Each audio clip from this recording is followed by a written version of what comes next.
It is your girl Jade Ashley, and I want to welcome you back to an all new video of When a Beat Drops. And like always, you know I'm here to give you my 5 hottest beats of music of this week. So of course, you know you gotta stay tuned for more. Okay guys, so let's get into this week's beats. So today is Music Friday, and what that basically is new music on Friday. Now not every Friday is Music Friday, but you know, Music Friday is pretty much, you know, the Fridays when there's like a whole bunch of music, new music videos and everything that drop. And it was a lot that kind of dropped this week.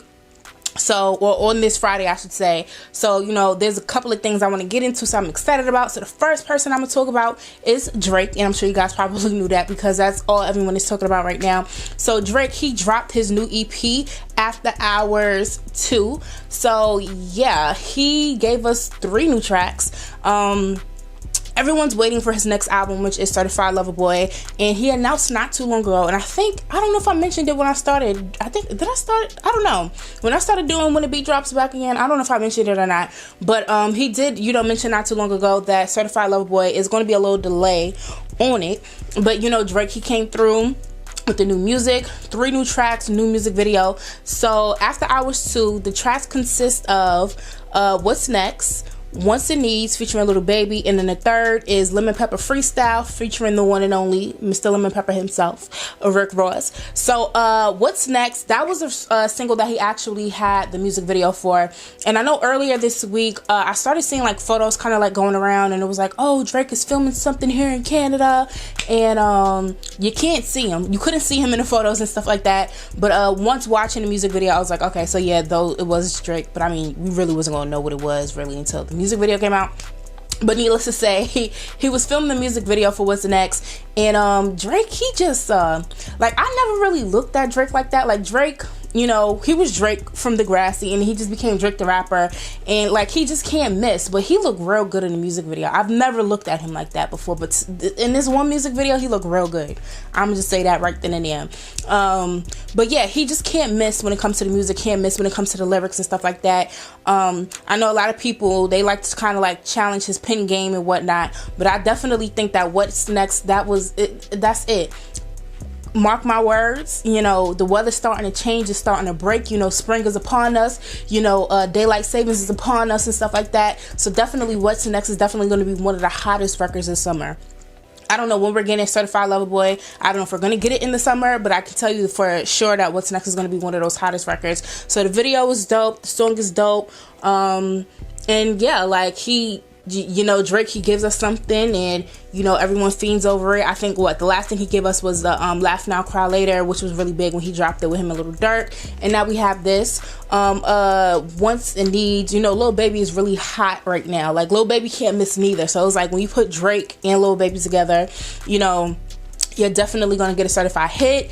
And then Rick Ross, the Lemon Pepper Freestyle, it all just bangs. Like literally after listening to the new music, like while I was here in the house and stuff like that, I had gotten a car, and literally the first record that they had on the radio while I was listening was actually the Wants and Needs featuring Little Baby. So I'm definitely here for all 3 tracks. I absolutely love the music video for What's Next. Like I said, Drake, he looked good, the song is good, and it's gonna be a hit for sure. What was it? I was listening to the Rap Life playlist that they do on Apple Music. What's Next is already top of it, and Wants and Needs is already on there as well. I think like What's Next was the first one, and then I think Wants and Needs was like the 3rd one, I want to say, or something like that. So shout out to Drake. He knows how to feed the streets. Like I said, Certified Lover Boy is delayed, but he gave us to hold us something, like hold us over until we get that final, get that next project, excuse me. But other than that, I have to talk about it's a new song and a new music video, and I'm here for it. So if you guys don't know, and I think this news came out actually after I did last week's video, but pretty much Bruno Mars and Anderson .Paak, they are teaming up to become a new duo called Silk Sonic. It is Silk Sonic, right? I'll make sure. Yeah, it is Silk Sonic. You know, I mix words around. But yeah, Silk Sonic, and they released their first single. So I thought that we were gonna get the whole project today. I just don't be reading and stuff like that. But the single, I'm here for it. So ironically, like literally 2 weeks ago, I was at my friend Tammy's house, and like we were listening to music and stuff like that, and I think Versace on the Floor came on, and I was like, oh my god, I cannot wait for Bruno Mars to drop some new music, because 24K Magic was my album, and when I was doing my notes for this, I was like, oh shit, that came out in 2016, but he toured off of that album for so freaking long and literally went all over the world off that album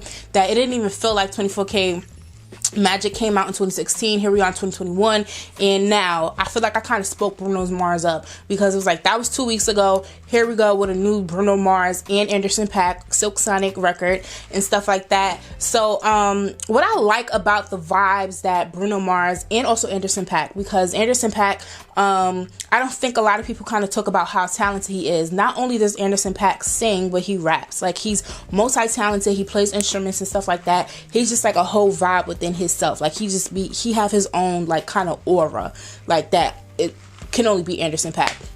But Anderson .Paak and Bruno Mars, that is, I feel, kind of like the duo that we didn't know that we needed. So they just have this whole like just real music, real like soulful vibe.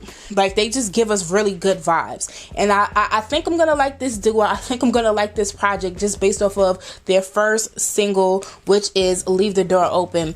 So listening to it off rip, love at first listen. I don't know if y'all, for those who may have never seen a video of mine, I use this term called love at first listen, which is pretty much the very first time I hear a song and I know that I love it right then and there. I just know everything great follows after that. So definitely Leave the Door Open was definitely a love at first listen record for me, without a doubt. Like I said, a vibe. They got like a real, I want to say like 1970s, 1980s. I don't want to kind of like get my eras kind of mixed up, but I was watching their interview with the Breakfast Club, and they kind of talked about, we grew up in the era with the Jackson 5, James Brown, so Stevie Wonder, like they just, that real feel good music. Like for me, like everybody music that you would play at a cookout, long story short, good vibes all the time. Like if you just type in cookout music, whether it's on YouTube, whether it's on Apple Music. I have Spotify, but I don't really use it. But I'm sure if you type it in on Spotify, you find somebody's cookout playlist, and that good throwback vibes that you get, those records where, when you growing up, they was like, y'all don't know nothing about this. It's that grown folk music. And then, like, literally those become your favorite songs when you get older and stuff like that. That's the type of vibes that Anderson .Paak and Bruno Mars give. The video was like a whole vibe. It was, real simple, not too much. It was pretty much like an in-studio performance with the band and stuff. Bruno with his people, they're just, like, really animated, and they just perform. They give you a good-ass performance. And, they had the girls and stuff watching them, the whole band performing. And I'm just here for it. I'm just here for it. So I don't know if the album is self-titled. They didn't give us an actual title name, but we just know that them together as a duo, they're Silk Sonic. They didn't give us an album release date, and they didn't give us an album title. So like I said, I don't know if the album's self-titled, but also the album will be narrated by Bootsy Collins. During their Breakfast Club interview, Bruno Mars actually did reveal that Bootsy Collins named them and gave them the group name Silk Sonic. I think he said he just kind of just did it after listening to, the music that they had worked on during quarantine. Bruno said he called up Anderson .Paak, told him to come to the studio. They just started making music, during the whole pandemic. And voila, we got Silk Sonic. We got some good music, and I cannot wait to hear it. And yeah, so definitely check out their new record, Leave the Door Open, because it is absolutely a vibe for show. You hear me? But other than that, we're going to move on to my third beat of this week. And I know I said this so many times, and I'm going to keep on saying it. I love me some Big Sean. I love Big Sean. I love Big Sean. I think Big Sean is so talented lyrically. I always say that I feel like he's always slept on. And I think Big Sean is so fine. And I just think Janae Aiko, she is so lucky just because, like, Big Sean is just... he's just literally everything. So I love me some Big Sean. So also today, new music video, Big Sean, he released the official music video to Reverence, which is featuring Nipsey Hussle. So that was literally, I think, like the very first record that he dropped from his latest album, which is Detroit 2. And off rip, that was just like a really good record. I feel like the entire Detroit 2, if you've heard the album, is a very revealing album for Big Sean. There's a lot of things that he kind of talked about for the first time. But I remember when the record first dropped, it definitely made headlines just because it was a lot of the things that he was saying. First of all, is a record featuring the late Nipsey Hussle, so that's obviously going to cause traction within itself. But then just a lot of the things that Big Sean was kind of like speaking about for the first time, like publicly. So I know he had talked about him and Jhené Aiko like losing a child and stuff like that. Like they experienced a miscarriage within their relationship. He talked about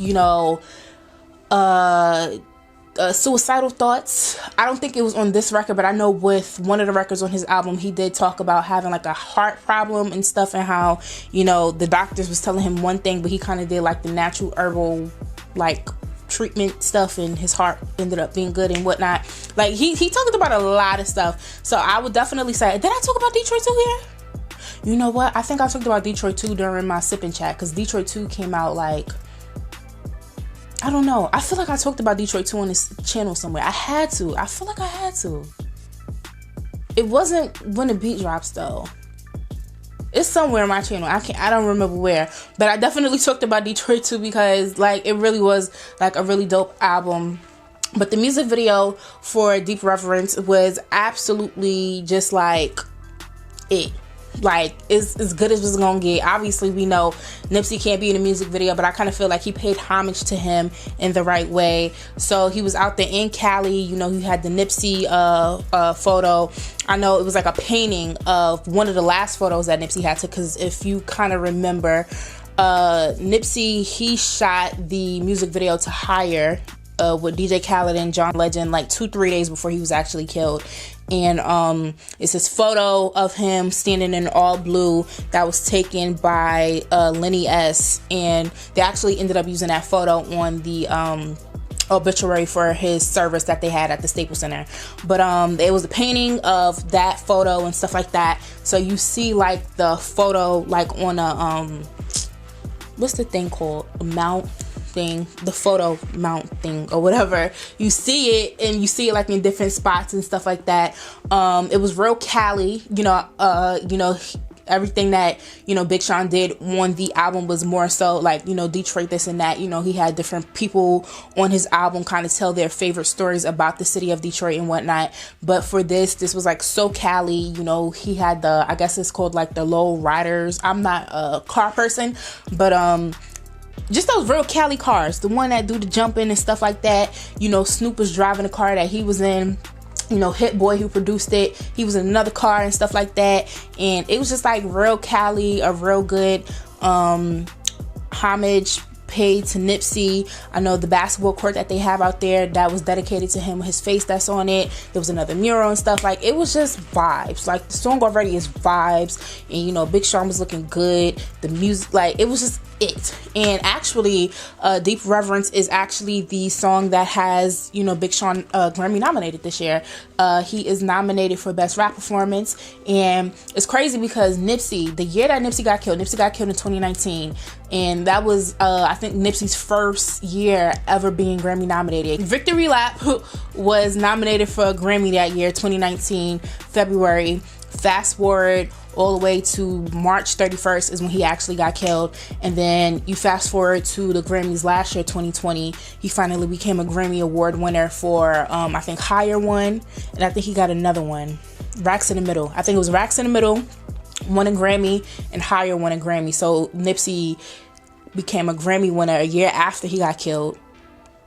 He was nominated. He became Grammy nominated the year he got killed. Grammy winning the year after, and here we are, third year in a row he's nominated for a Grammy this year with Big Sean for Deep Reverence. So yeah, all around absolutely love it without a doubt. Definitely check out the music video if you haven't already, and if you have, comment below and let me know your thoughts. But other than that, we're gonna move on to my fourth beat of this week. And it was a little drama that went on this week. And I think probably one of the most talked about things that happened this week was Coi Leray going back and forth with her dad, Benzino. So I talked about Coi Leray probably like a good 2-3 weeks ago when I made her song No More Parties my song of the week. And I briefly talked about her, but I recently became aware of who Coi Leray was. I think the first time she kind of, came into my peripheral and I, kind of laid eyes on her, like physically, well, not like in person, but just became aware of her was when her and Blueface, they were kind of out and they were like getting chicken or some shit like that. And everybody was talking about it like, oh, Coi Leray and Blueface was out. And I'm like, who's Coi Leray? And, one of my coworkers, she kind of let me know like, oh, that's Benzino's daughter. She's an artist and stuff like that. And I was like, oh, okay, cool. I didn't know like Benzino had like a grown kid that, makes music or whatever the case may be. And she kind of let me know right then and there that Coi Leray doesn't like to be referred to as Benzino's daughter. She kind of doesn't even talk about him being her father and stuff like that. And then, once I became aware of No More Parties and I kept hearing the song, and then when I heard it was her song, I was like, okay, cool. I like the song and stuff like that. And, as the song is becoming more popular and stuff, she's, getting more attention and, interview opportunities and stuff. So, I actually had seen an interview that she did with Angela Yee's Lip Service. And, she kind of talked about why she doesn't, want to... not that she doesn't want to be called, like she just doesn't want her career to just be connected to her dad, off the strength that she knows that her dad has kind of like burnt some bridges in the industry and stuff like that, and she didn't want her dad's beefs or mistakes or the kind of bad taste that he left in some people's mouth. She didn't want that to kind of like affect her career. And Angela Yee told her actually in that interview, she was like, yeah, because your dad, he said some fucked up things about me and stuff, but I was like, I'm not going to be the person to like deny his daughter an interview opportunity off of the strength that what he did. So like that was her purpose of not wanting to necessarily be associated with her dad and stuff like that, or whatever the case may be. Like, she wants to do her own thing. All right, fast forward to this past week. So, I think like someone had left a comment on like one of Benzino's posts or something like that, and he reposted the person's comment, and basically the person's comment was more so kind of like, more so it was on like Benzino's side, where the person was just pretty much just kind of like letting him know or saying to him that it's kind of not cool, I guess, how Coi is treating her dad and stuff like that. And like soon she'll realize that other kids, had it worse than she did growing up and all of this other stuff. And then that just kind of started the shitstorm. Pretty much Benzino, he just kind of started going in about how, she grew up in mansions and her brothers had everything and this and that, and she treat me like this, and you know how he do. So that started that, and then she started responding to him. She got on live, she did tweets and stuff. And like while I'm looking at this whole thing, I promise you, I said to myself, I was like, bro, everything she's saying is the shit that she was saying in No More Parties. I'm off the better things. I'm doing shit that's only gonna make me elevate. She said, I was that man, but they ain't gonna make me no better. Like it's just like literally, what she actually said. I think I screenshotted some of her comments and stuff. Let me see. She said, I'm hurting right now, but it's all good. I'm gonna be the one to put us right back in the mansion. Don't trip. Numb to the pain.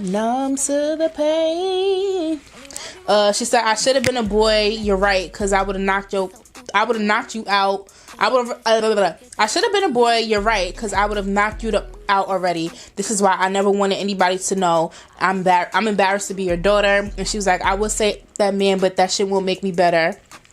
And it was just a lot. Like honestly, I will say though, like I understood where she's coming from as far as not wanting to be associated with her dad, in terms of the bridges that he's burnt here in the industry, and she doesn't want that to kind of like affect her music career. Like I get that, like I understood that, but I think things just kind of got a little bit too out of hand on social media, because a lot of the things that she said to her dad, I promise you my father would have fucked me up.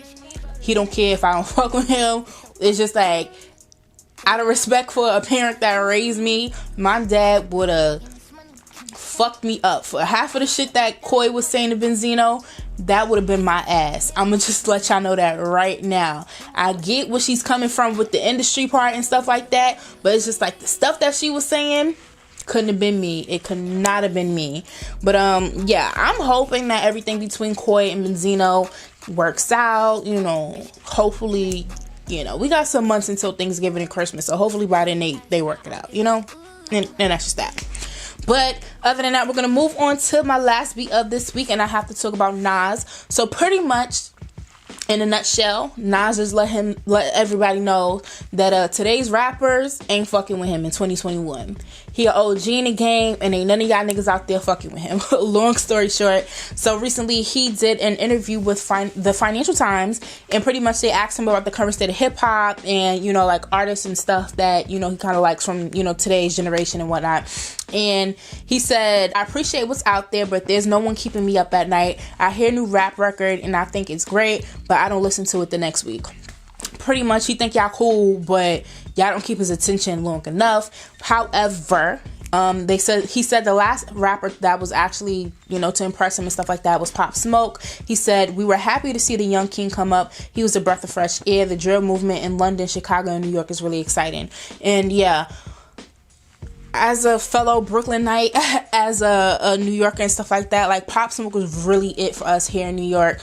I did say, I think I said this to Bria not too long ago. I was like that when Pop got killed last year, when I tell you it was so shocking, like to kind of like wake up to that. And I was like, I think this is how LA felt when Nipsey got killed. Like, granted, Nipsey and Pop Smoke were definitely on two different levels when it came to their careers and stuff like that. You know, Pop was still starting out and, you know, growing and whatnot. But I think just the shock value of it was just kind of like similar, because to us here in New York, like we seen it come up, we always hearing Pop Smoke, and then it was just kind of like one day it was like, damn, he's dead, like just like that. Like, I remember like I said, getting in my car the first time after he got killed, and we're used to hearing his music here on the radio in New York, so like the first time I heard it, I was like, damn, they really killed him. Like, that was my exact reaction. So yeah, it's sad. I know this weekend actually his debut film, like he was doing a lot right before he got killed, and his debut acting role, he has a role in a movie called Boogie. That movie comes out this week. You know, new music from the soundtrack is out. Like, this is a lot, so I don't know. Like, pretty much like Nas said, ain't none of y'all niggas out here making him sweat. Y'all ain't really carrying it. The last person that really impressed him and, you know, kind of made him, you know, just pay attention was Pop Smoke. So shout outs to the boo. Rest in peace. Brooklyn all day, every day. And yeah, those are my 5 hot beats of this week.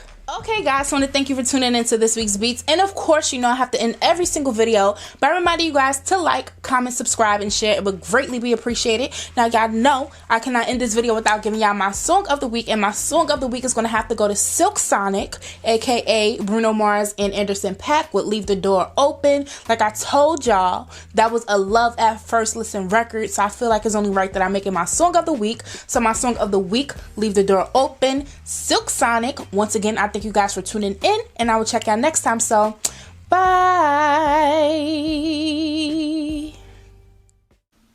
Hey guys, thanks so much for tuning in. Don't forget to share and subscribe, and I'll see you all next time.